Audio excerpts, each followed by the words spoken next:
Welcome back. Nigeria may continue to lose some of its talented athletes to countries like the US, Norway, Britain, and so on because of what the athletes say is poor welfare and training facilities. The Falcons, if you recall, led a protest to the National Assembly. And as of yesterday, we hear that probably because of that protest, their allowances have been released. The story of the Falcons is one of the many cases of poor welfare of Nigerian athletes, which has led some of them to switch allegiance to other countries in Europe and the Middle East. Now we have in the studio Mr. Dan Ngerem, who's a sports administrator, to help us analyze this. Good morning. Good morning. Good to have you with us. Thank you. It's not looking happy. No, I think before not. you pose the question, we should have known the answer. There's trouble in Trenchtown. But it needn't be this way. Yes. It needn't be this way at all. We've heard that funds have been released for the Super Falcons. But again, why did we descend so low? But we have to get to this. I think some of our administrators have forgotten that this is a social media world. If you ask me in terms of branding and PR, the loss is calamitous. Yes. Any way you look at it, because the pictures and images have gone around the world. These are champions. Yes. And then if you compare it with what is happening to our neighbors next door, who are not as rich as Nigeria, to me, I think they leveraged it into the high heavens, because you saw the runners up taking selfies with their president, and they were welcome. So why did we descend so low? That is a critical question, and we've been asking the same question this is what I was just going to say. As a sports analyst, you've been on this road so many times. Forever. And nothing's happening. The last one, you remember the Olympic football team that was stuck in America, just barely got to, was it Japan or so? For their match. Just in time. Jet lagged and all. Yes, and everyone knew about that. We can go on forever. Yes. I can take you back to, say, Sydney Olympics, where the Paralympians were picked up at the airport with motorway buses. These are people that won multiple gold medals for the country. You mean when they got back? Sydney Olympics. And then Gloria Lozier had the issue with the boyfriend dying at the time of her fiancé. I remember. Francis Obifel had cropped an injury. And you see, once the competition is over and we blow those billions over a 1 week or 2 week period of an international competition, it's to the intent of Israel. Nobody bothers anymore. In fact, the Super Falcons is symptomatic of the general decay. Because if they had been runners-up, or if they had lost, nobody would even remember the allowances. So that's why they were taking advantage of the fact. Winning was what actually brought it to the fore. How many times are we going to be running to the presidency or somebody runs into them at National Assembly? To me, it's just confusion and the lack of planning and proactive planning. But again, some of us have been saying this for years. We're beginning to feel that some of these things are contrived, orchestrated, and targeted to blackmail, borderline blackmail. And if you ask yourself, when was the last time you saw any accounts on any sporting activity? Okay, arguably they released about $1.7 million in a time like this. Can we see the breakdown of this $1.7 million? I keep asking the government and the presidency, stop throwing money at problems. Nigerian problem is not money, it's proactive planning, particularly when it comes to sport.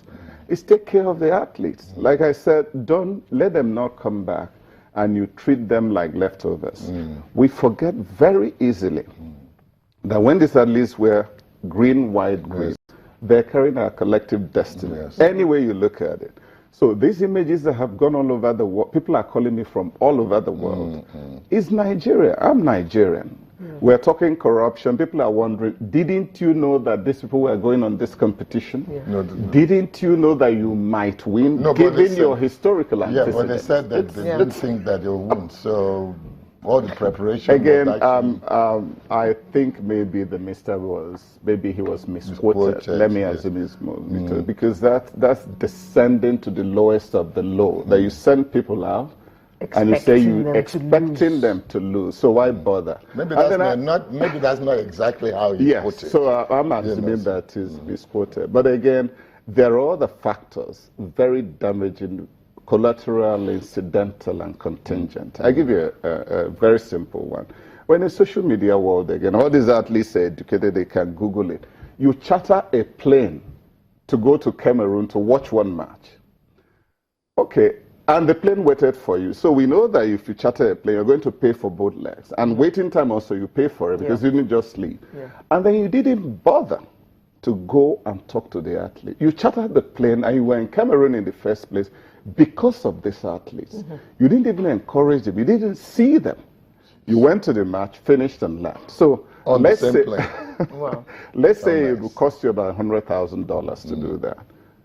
Why don't you save a little bit of that money and just fly to Paris and fly to Yaoundé? Very simple, even if you fly first class. Let's say out of $100,000, you may have spent $15,000. You have other monies to leverage, welcome these girls, have a party for them, have a proper dinner for them, the way the Cameroonians said. And then you tell them what the situation is. We're all going through a very serious period of economic decline. And then you explain to them and say, listen, in a week, in 2 weeks, we're going to be coming back to you, but we thank you.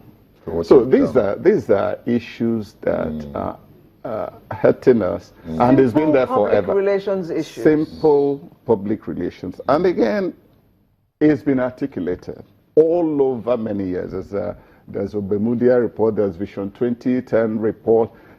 I said the one in 2007, simplicity, have a policy framework.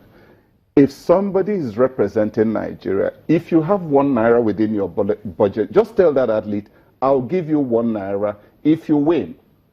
If you go to semifinals, I'll give you 50 kobo. If you're not going to go, please don't come. That is your policy framework. That is your rules and regulations. So there's no afterthought. There's no borderline blackmail. There's no confusion. Our branding, our image, and the confidence threshold and patriotism of the athletes will remain consistent. But now we have a series of problems from Sam Okwaraji. The family has not been paid. Uche Emedolu won the 100 meters in 2002 when I was president of Athletics Federation of Nigeria. I think it was 2002. I took him all the way to the president. I welcomed him at the airport with limousine, the people dancing, chanting.